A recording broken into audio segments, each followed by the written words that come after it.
You've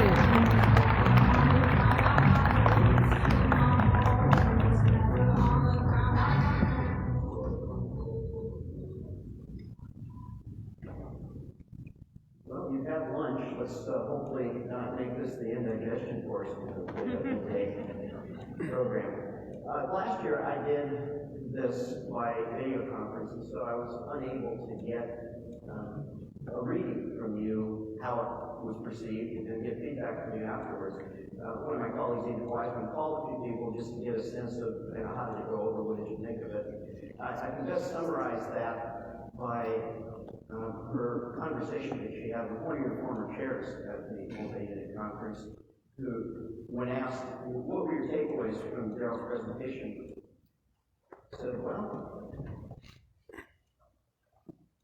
blah, blah, blah, blah, blah, inflation, blah, blah, blah, prepare for it, be aware of it, and that was about it. And that was the takeaway. And I think that was probably a reasonable summary, because if you look back last year, we were looking at what most of the media and the government, the Federal Reserve, were saying, well, it's going to be temporary. It's passing. We think it's transitory. A few more quarters. Well, we know differently today. And today we know that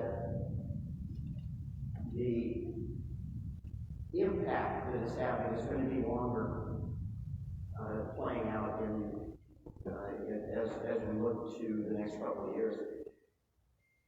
Inflation itself is a consequence. And so what we'll talk about today is what are the causes of it, what's driving this, and how does it impact your business and the decisions you make going forward.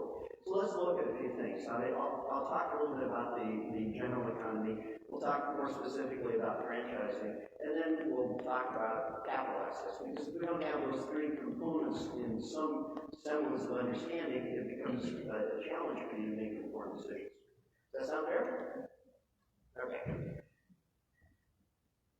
World perspective. What we thought a year or so ago was that the world economy across many regions, big lift, 2021, up it comes.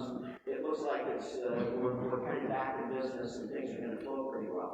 Well, what we know today is that things are slowing down. And the question is, how much slower are they getting? Because we have all of these pressures that were perceived to be fairly short in duration, and now we know that they're not. They're going to be here with us a longer period. And the impact of that is that it's slowing the economies across the world. The U.S., it simply gets down to what I mentioned a moment ago, inflation. It's not transitory. It's embedded now in much of what we're dealing with. We haven't, for the last several decades, even had that word in the nomenclature of how the business economy is doing. Now we do, and now it's front and center. As I said, it's a consequence. It's not a cause. So we have to look at what's driving this and what is the likelihood that they'll continue. We have demand rising. Consumer spending seems to be pretty solidly driving for the moment. We'll talk about that as well. But the key is that the Fed's trying to push against this now. One of the causes, of course, we're all talking about this on a daily basis. It's the conversation in many of the breakout sessions and on panels. Labor issue. Well, last year we thought the labor issue was, we've got the government programs that are kind of pushing this and it's making it, they're going to come back. You get the government programs out of the way, they will come back to work. It's not happening. And then we said, well, it's a pandemic. People are afraid to come back when they have working moms that have to stay home with children. We have a lot of things going on, and we'll let those kind of have to work through first. But now we know better than that. But we know that we have something more systemic in here that we have to deal with. When we get to the franchising side, I'll point out a few things that I think we're missing within the franchise community in order to deal with it. But to set the stage, clearly, we're saying franchising, business in general, this labor issue is not one that's going to resolve itself anytime soon. And one of the bigger challenges with a tight labor market is the initial short-term solution is to raise wages. Well, wages are sticky upwards. They go up, they don't come back down. And so once they start rising, it sort of creates momentum around inflation. Of course, the supply chain side. And as we have now learned, what we thought were a bunch of ships that were offshore that can't get into port and unload, once we get rid of that bottleneck and then we get the trucking industry to get product flowing through, it'll kind of work its way out. Except now we know better. The problem goes all the way back to the commodities sorting, through the manufacturing, through the distribution of the point of origin, then through the shipping and over to this destination, and then across this destination, and all the way along, we have wage challenges, labor challenges, we have product challenges. It doesn't write itself in a short period of time. So we know all this. And we know it today, whereas a year ago, we were more in a mindset that, boy, things are really starting to take off again. We're getting back in business and it's feeling good. And now we're learning, well, there's more to it than that. So what do we do about it? Well, what's helped us is consumer spending. Consumer spending, we got a lift, right? 2021, out of everybody anxious to get out and get back to business, and off we go. And spending was high. Yes, it was fed by government programs, in part. And yes, it was the stimulus, the other activities, but it was also just that pent-up demand. But we have to be careful about that, because as we look at examples like Peloton, Netflix, what looked like we're really on a growth curve now that's going to continue, turns out it didn't. And as I've talked to many of you over the last couple of days, what you're seeing is a softening in demand. You're seeing less customer traffic. We're raising prices, and they seem to stick. But you're seeing a little bit less demand. So what's behind that? Well, let's look a little bit deeper. One of the things we know is consumer sentiment is not particularly strong right now. In fact, it's been dropping for quite a bit, quite an extended period. As it drops, the question is, are we learning anything from this? Is this a leading indicator, as historically it has been, or is it not anymore? Because so much that we came through in the pandemic has changed people's perspectives, and where they feel bad one day, maybe it isn't. It may carry over for the next day or two. Well, if we dig yet a little bit deeper, maybe we're looking at the issue of household net worth, by the way, is at its all-time high. And in part because it's fed by the government stimulus, in part it's fed by a rising stock market. So generally people are feeling pretty good, but that's dropping. And if you tie this to sentiment, and if you tie that to consumer spending, I think you start to see a pattern where, in fact, that decline that I showed you on the first slide from the world view, that the U.S. economy next year, not even this year, but next year, at 2.6% growth, which isn't bad. It's just not that explosiveness, that sense of taking off that we were expecting coming out of 21. The final thing I'll say on this is on consumer behavior. And I think for all of you in the room, you're making 5, 10, 15-year bets today. And what you have to base that on are a set of assumptions about consumer demand, consumer behavior. And as I mentioned last year, consumer behavior is tricky because what we have extrapolated in the way we think consumers are acting and what they will want, how they will want it. As we know, we go through the pandemic, everything's changed, and the rules of how consumers behave will change. And the question is, how much of this was transitory? And how much of it will become permanent? And we're still sorting that out, but it's becoming more clear that some of this is going to stick. I bring your attention to the lower right side of the shift in necessary discretionary spending. Let me give you an example. When we had the Great Recession in 2007, 2008, during that period, that balance between discretionary and necessary spending, we assumed, well, it's going to shift. People are going to stop spending because we're in an awful recession. They're going to stop spending on discretionary things and move more towards necessary. And by and large, that's what people did. Except millennials didn't get the message, and they were predicted, they were behaving in different ways. And millennials wouldn't do what we thought was common sense that would say, well, no, you're not going to spend as much on discretionary spending. But what they did is they said, well, wait a minute, personal services are necessary. We'll go somewhere else. And that spawned about a 10-year run for massage, for nails, for fitness. Brands in franchising that just exploded out of that. So the behavior was different. So now we're faced with the same question. What behaviors are different, and what is going to be the explosiveness coming out of this that is going to lead to you making those 10 and 15 and 20-year bets in a correct fashion?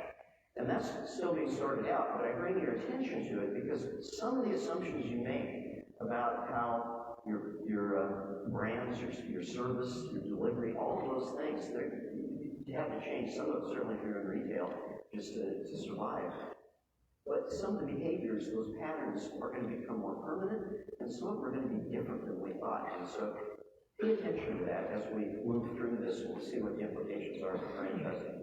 As we look at franchising, I think we best summarize it as growth with caution. We're in a period coming out of the pandemic where there was a lot of enthusiasm. I was at the IFA convention a month ago, and I think that the way I described it to somebody is that you could walk up to a franchisor if you were a supplier and say, I don't care what you're selling, I'll buy it, just talk to me.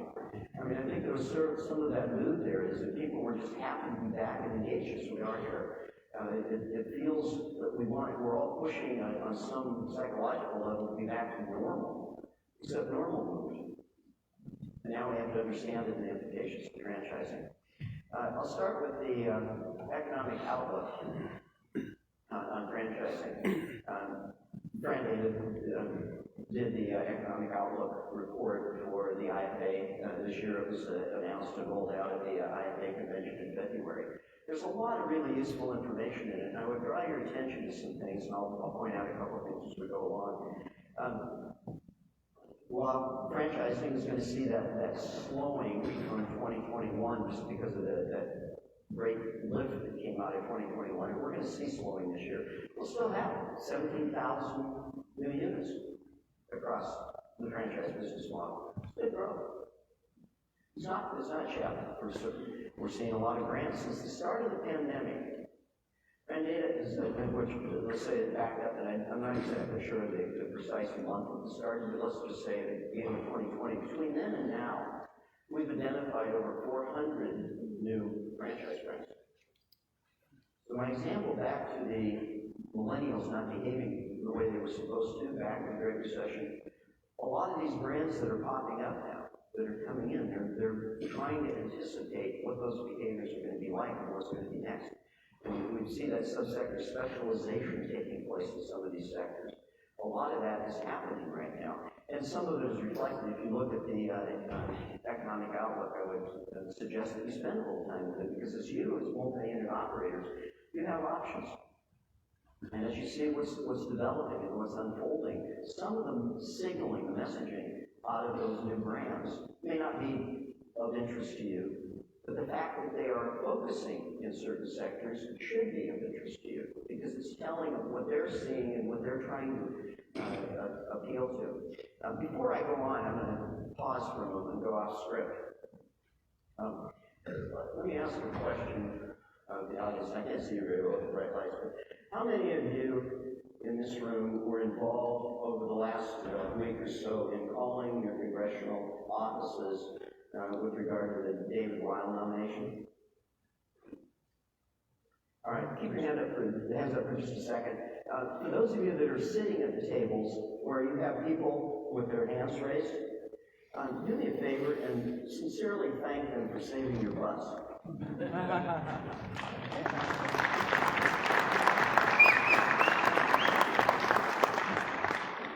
As I'm sure many of you know by now, David Weil, who is the author of the Fissured Workplace and the central person in the entire joint employer movement, was up for nomination yesterday for in the U.S. Senate for the position of head of the Wage and Hour Division at the Department of Labor. And that's a very important position because he could wreak havoc there on the franchise business model. The majority leader in the Senate brought his name up to the Senate vote yesterday, and typically that doesn't happen if they don't have the votes, if they don't anticipate that it's going to be successful.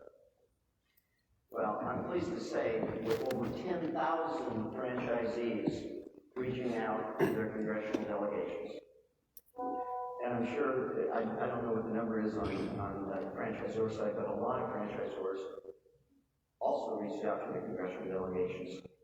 And it surprised just about everybody yesterday that nomination was denied by a vote of 53 to 47.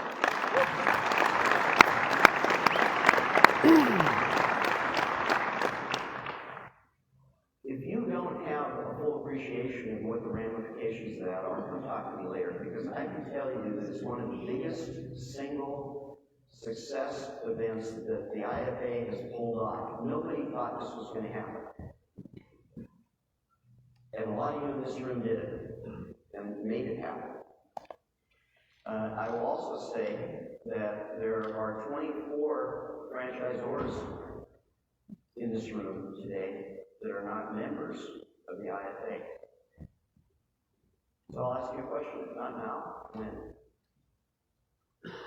It's time that you don't ride the coattails of all of the other people in this room, but actually get involved yourself.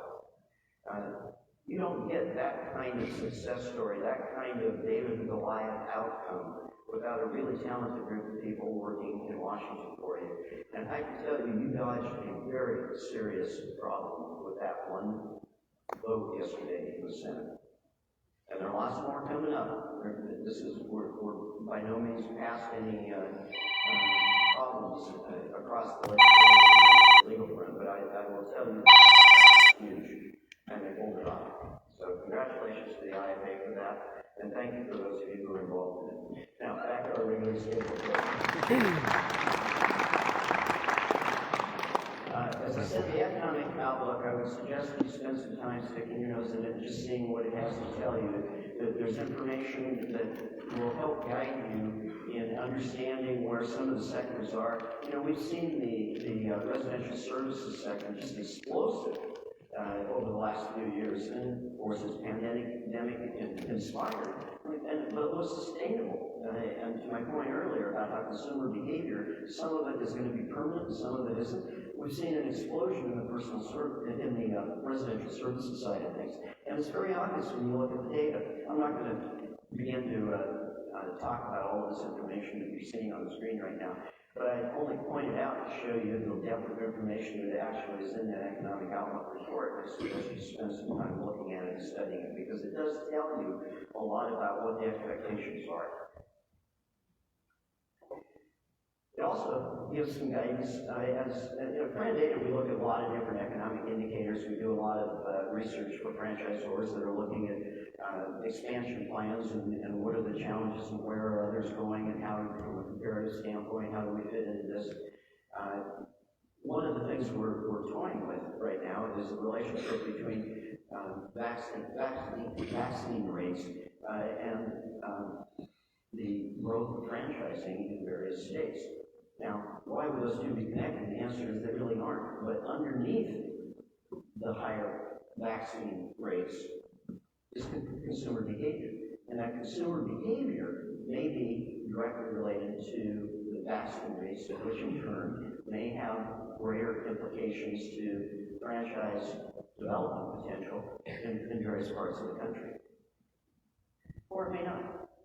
But we're looking into those things because that's the type of indicator that we all in this room would like to understand more, to know where growth should be happening and where we should invest our capital.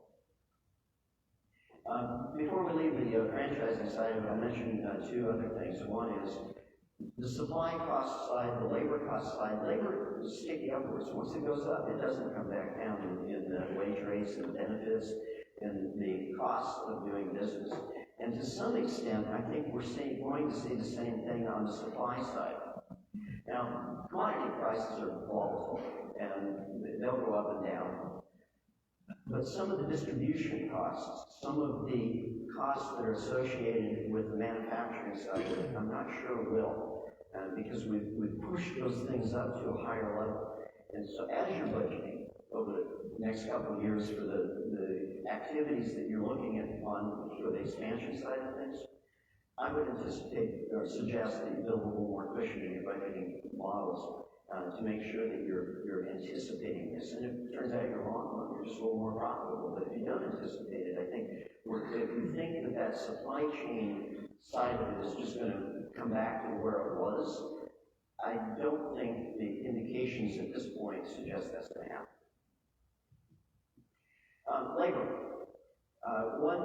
We did a labor survey in January, early February for the IFA convention and announced some of it. And I think the actual labor survey report is coming out either today or tomorrow by the IFA. We're just finishing it up at Frandata, and it should be out within the next day or two. And I suggest you take a look at that as well, because I think there's some messages in there that might be useful to you as you see what some of the examples are that franchise systems are using to address the labor issue. One of the things I would highlight, though, is the thing at the bottom. What came out of that survey was, yes, we have a problem quantity, we have a problem finding suitable candidates, both in skilled and unskilled labor across the whole spectrum, and that flow of candidates is a problem. But the bigger problem is quality. We're not finding qualified candidates. And for that, I would suggest you look at something else. Now, Peter Drucker, the great business guru, is famously quoted, and I actually have this quote in my office wall, that says, the best way to predict the future is to create the future. And here's how it applies here. The franchise business model is one of the best vertically integrated labor models in the U.S. I don't know what other one would even be better. I am confident in saying some of you in this room started your professional career at minimum wage. And today you're sitting in here as a multi-unit operator. That kind of vertically integrated labor, where else do you find that? Where else do you find people who start over here, work their way through the development process across an organization or a set of organizations in an industry, and end up being an owner and an operator at the other end of it? But we have it in franchising. So let me go back to that quote. The best way to predict the future is to create the future.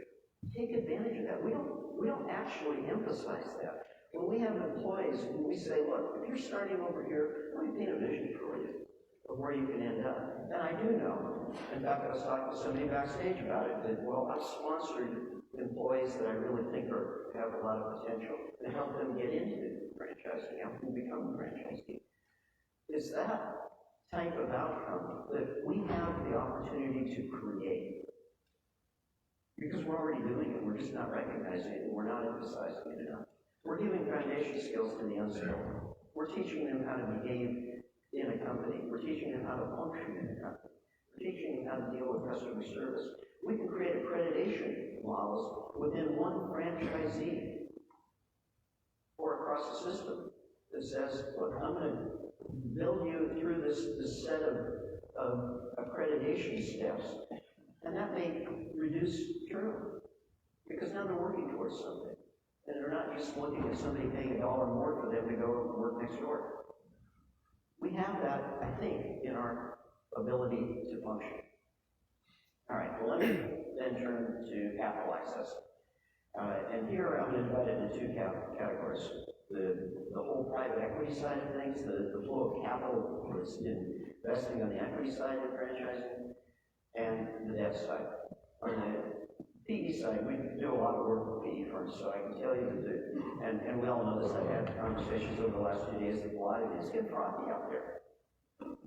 You know, we're seeing PE firms that are building platforms that are going further upstream. They're dealing with less mature brands that are barely getting their legs underneath them, and may in fact not even have their legs underneath them, and they're going in. It's not particularly frothy there. As you can see in the chart, in 2021, the brand transactions exploded, and it's already out of the gate at more than 20, and that's just through, I think, mid-February it says Q3, I apologize, it should say Q1 for 2022.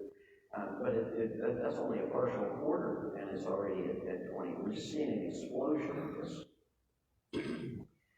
We're also seeing a lot of capital, many of you are recipients of, on the private equity side, on the family foundation side, flowing into franchising in a much more aggressive way today than it has been in the past. And there's no signs that this is going to let up anytime soon. So on the equity side, we know we have a lot of stuff, and it's creating, or has created, a term that we coined a couple of years ago, and many of you in this room are mundos. You may not have known it, but you're mundos. Multi-unit, multi-brand operators. Now, it wasn't that long ago when multi-unit operators, if they strayed beyond one brand, it was only one other brand, and oftentimes it was saying kind of in the, well, you can't be in our business because we have kind of exclusivity there, so go do something else over here. And so there was a little bit of that. But this generation for me always changes. And that is growing. And it's getting bigger and bigger, and you guys know this more than I. But the trend on this is not slowing down, it's actually increasing. So franchise update, plan on a bigger conference next year. Now let me turn to banking, and I'll wrap it up with on the banking side. I'm a former banker, and I know better than to ask for your sympathies for what we've put the banking community through. But I will ask you for at least an appreciation for the challenge that they face today, given what's happened over the last 2 years. And it goes the following way.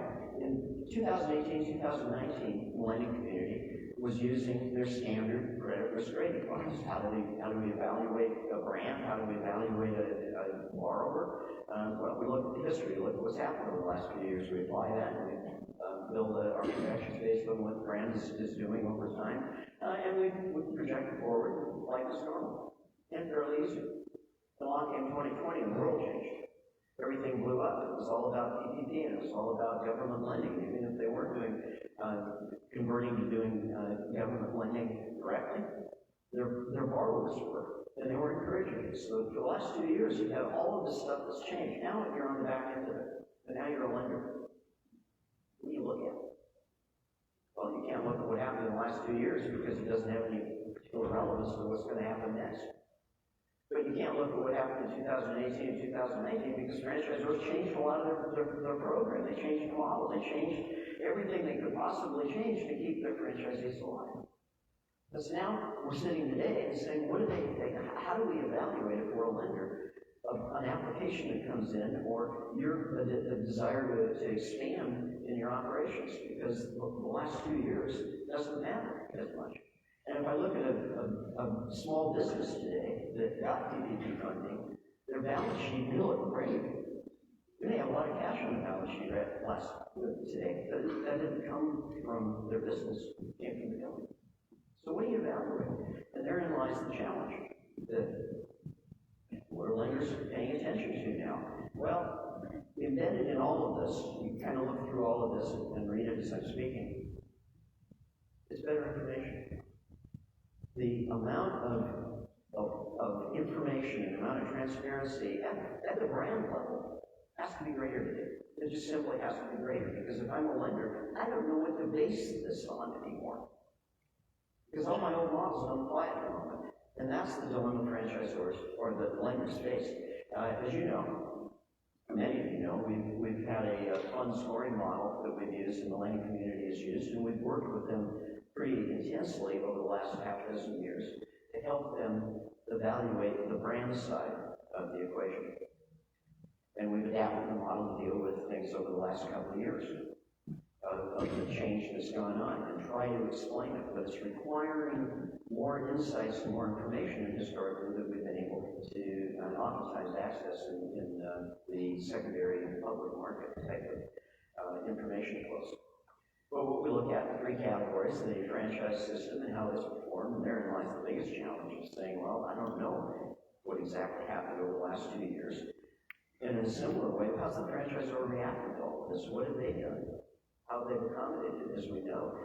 Today, many franchisors are reducing the investment level required simply because they're trying to skinny it down to deal with the inflated cost that's bringing it back up. So the investment level may not have changed, but the model has. So you've got all this stuff going on, and how do you evaluate it? And that's what we're using in the credit model. And the reason I talk about that is twofold. One is for the franchisors in the room.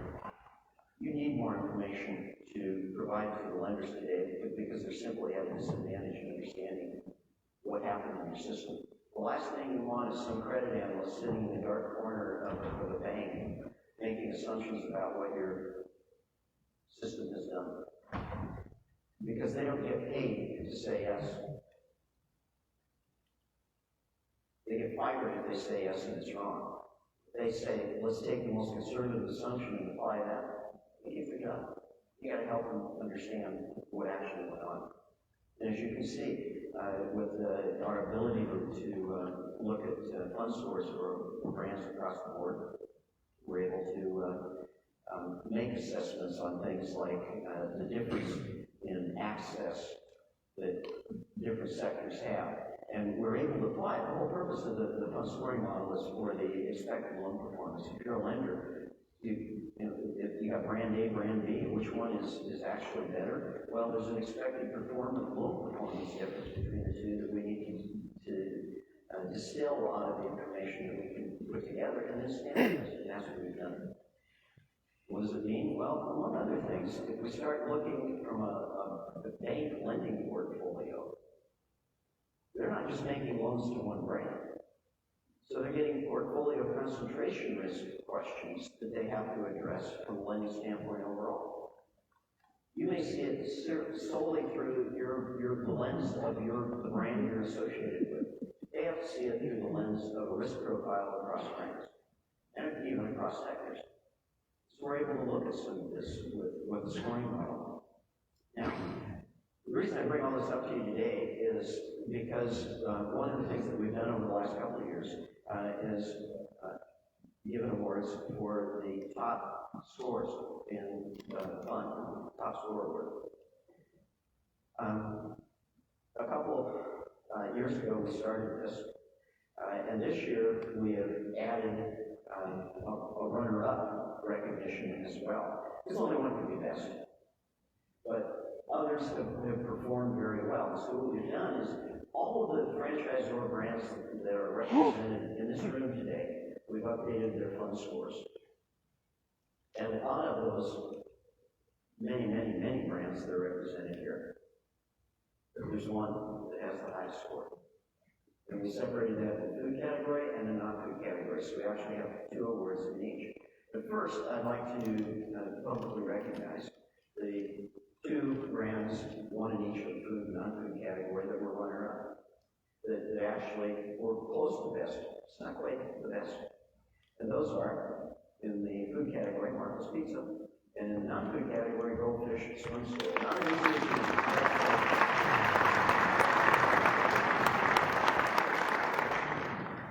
And now for the best awards, the Best Picture Award that they, oh wait, wrong.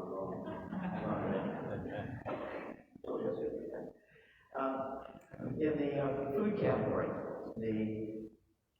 for the second year running, the brand with the highest fund score of all of the brands represented in this room is Tropical Smoothie.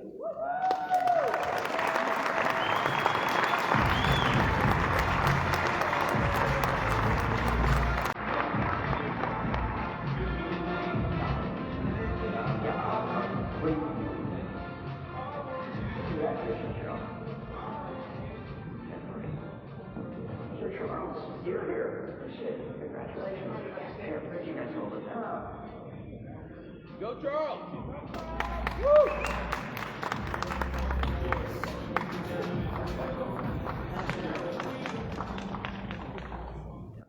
And finally, in the non-food category, the highest fund score of all of the non-food brands represented in the room today goes to the Joint Chiropractic.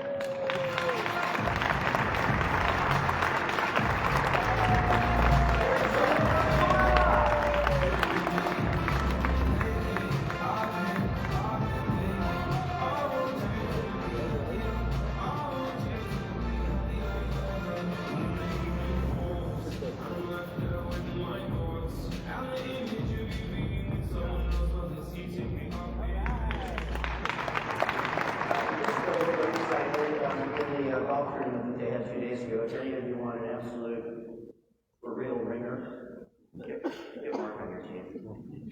That is a different zip code. Anyway, thank you very much for the